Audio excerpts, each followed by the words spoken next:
नमस्कार, जय श्री राम। स्वागत है आप सभी का पुनः एक बार। मित्रों, खग्रास चंद्र ग्रहण 7 सितंबर 2025 रविवार।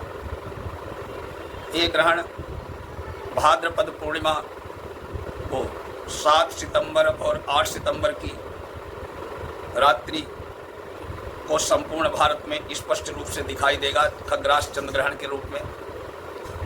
इस ग्रहण का स्पर्श मोक्षादि काल होगा। ग्रहण का स्पर्श होगा 9:57 खग्रास आरंभ होगा 11:01 पर।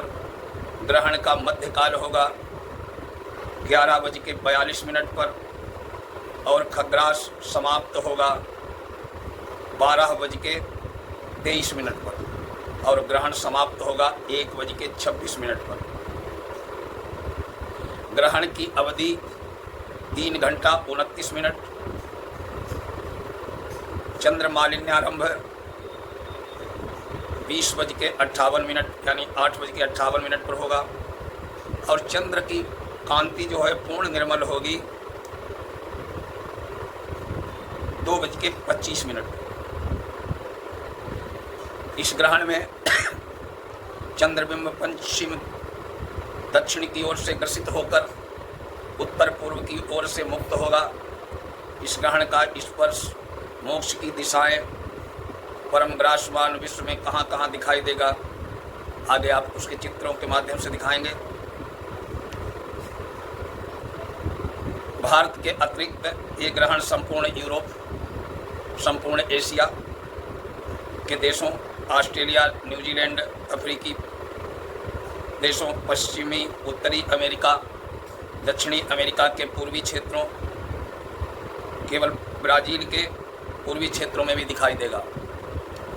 यूरोप के लगभग सभी देशों, इंग्लैंड, इटली, जर्मनी, फ्रांस आदि अफ्रीका के अधिकतर देशों में इस ग्रहण का आरंभ चंद्रोदय के बाद देखा जा सकेगा।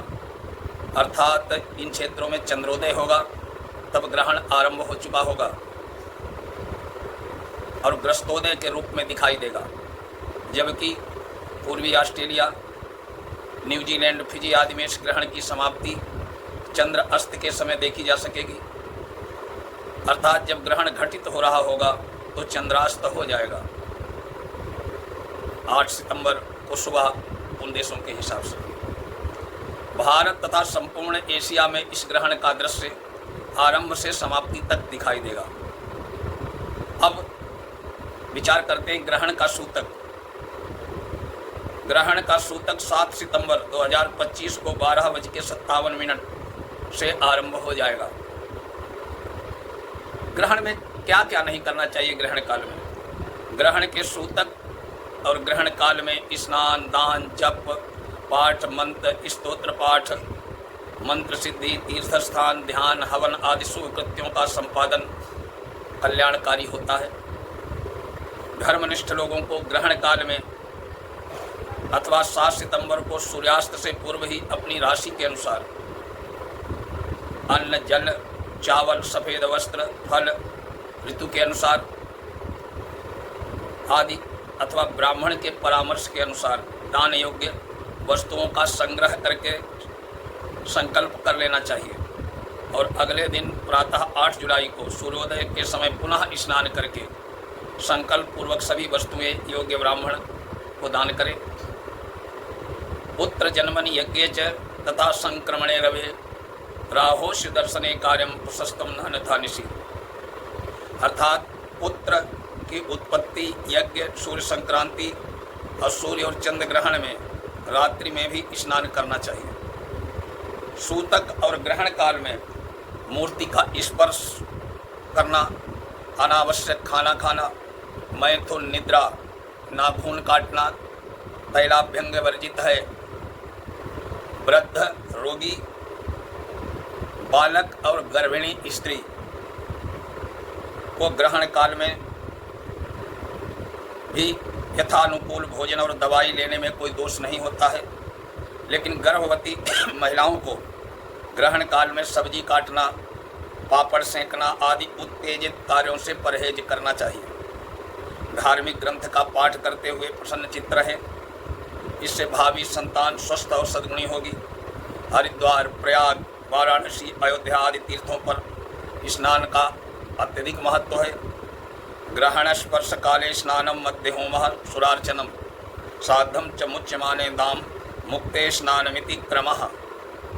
धर्म सिंधु में लिखा है कि ग्रहण में स्पर्श के समय में स्नान, मध्य में होम और देव पूजन, ग्रहण भेद के समय श्राद्ध, अन्न वस्त्र धनादि का दान और सर्वमुक्त होने पर स्नान करें, यही क्रम है। ग्रहण सूतक काल से पहले ही दूध, दही, अचार, चटनी, मुरब्बा में कुसा के तृण रख देना अच्छा रहता है। इससे वस्तुएं दूषित नहीं होंगी। सूखे खाद्य पदार्थों में कुसा डालने की कोई आवश्यकता नहीं। अब देखते हैं कि विभिन्न राशियों के जातकों पर इस खग्रास ग्रहण का क्या प्रभाव पड़ेगा। एक खग्रास चंद्र ग्रहण पूर्वा भाद्रपद नक्षत्र तथा कुंभ राशि में घटित हो रहा है। इसलिए इस राशि और नक्षत्र के जातकों को विशेष रूप से चंद्र, राहु और राशि स्वामी शनि का जप दान करना कल्याणकारी रहेगा। मकर और कुंभ राशि पर जन्म या नाम राशि आधारित 12 राशि वालों के लिए ग्रहण का फल आप सुन लीजिए। मेष राशि के लिए धन लाभ और उन्नति कारक होगा। वृक्क के लिए रोग और शरीर में पीड़ा का भय रहेगा। मिथुन में संतान संबंधी गुप्त चिंता। कर्क राशि के जातकों को शत्रु भय, साधारण लाभ और खर्च। सिंह राशि के जातकों को स्त्री या पति संबंधी परेशानी। कन्या के लिए रोग, गुप्त चिंता, संघर्ष। तुला के लिए खर्च अधिक और कार्यों में विलंब। वृश्चिक के लिए कार्य सिद्धि लाभ। धनु के लिए धन लाभ और उन्नति कारक। मकर के लिए धनहानि और व्यर्थ की यात्रा। कुंभ के लिए दुर्घटना, शरीर कष्ट, शत्रुता। और मीन के लिए धनहानि और चिंता। जिस राशि के लिए ग्रहण का फल अशुभ लिखा है वो यथाशक्ति जप, पाठ, ग्रह शांति, चंद्रमा एवं राशि के स्वामी शनि की दान आदि द्वारा ग्रहण के अनिष्ट प्रभाव को क्षीण किया जा सकता है। इसके अतिरिक्त ग्रहण के बाद औषधि से स्नान करने से भी अनिष्ट शांति होगी। रोग की शांति के लिए ग्रहण काल में महामृत्युंजय का जप करना श्रेष्ठ है। एक प्रयोग आपको बता रहा हूँ। कांसे की कटोरी में घी भरकर उसमें तांबे का सिक्का डालकर अपना मुंह देखकर छाया पात्र मंत्र पढ़ें तो ग्रहण समाप्ति पर वस्त्र, फल, दक्षिणा सहित ब्राह्मण को दान करने से रोग की निवृत्ति होगी। अब ग्रहण का संसार पर क्या फल पड़ेगा। ग्रहण का राशि नक्षत्र फल जो है, चंद्र ग्रहण कुंभ राशि पूर्वा भाद्रपद नक्षत्र में घटित होने से पश्चिमी देशों में के पर्वतीय क्षेत्रों में रहने वालों, पशु पालने वालों, हिंसा, चोरी, नीच प्रकृति वाले लोगों को कष्ट और पीड़ा देगा। ग्रहण का मास है, उसका फल एक खग्रास चंद्र ग्रहण भाद्रपद मास में घटित होने से उड़ीसा, उत्तरी आंध्रा, बंगाल, सौराष्ट्र, महाराष्ट्र और मुस्लिम देशों में उपद्रव, युद्धजन्य घटनाएं घटित होंगी। स्त्रियों के गर्भस्राव, परंतु कृषि उत्पादन श्रेष्ठ होगा और सुभिक्ष रहेगा। इसलिए इस ग्रहण के समय भगवान का भजन करें, अपनी राशि के अनुसार करें। और राशि के अनुसार अगर किसी को अपना मंत्र नहीं आता है, इष्ट का पता नहीं है, तो गायत्री मंत्र है। देवी के अगर भक्त हैं तो ओम ऐं ह्रीं क्लीं चामुंडाय विच्चे इस मंत्र का जप करें। भगवान शिव के भक्त हैं, शिव के प्रति श्रद्धा अधिक है तो ओम नमः शिवाय या महामृत्युंजय का जप करें। ओम नमो भगवते वासुदेवाय इस महामंत्र का जप करें और अपने जीवन में आने वाली बाधाओं से मुक्ति पाएं। आशा है इस जानकारी आपको अच्छी लगी होगी। मिलते हैं अगले बार ऐसी ही श्रेष्ठ जानकारी के साथ। तब तक नमस्कार।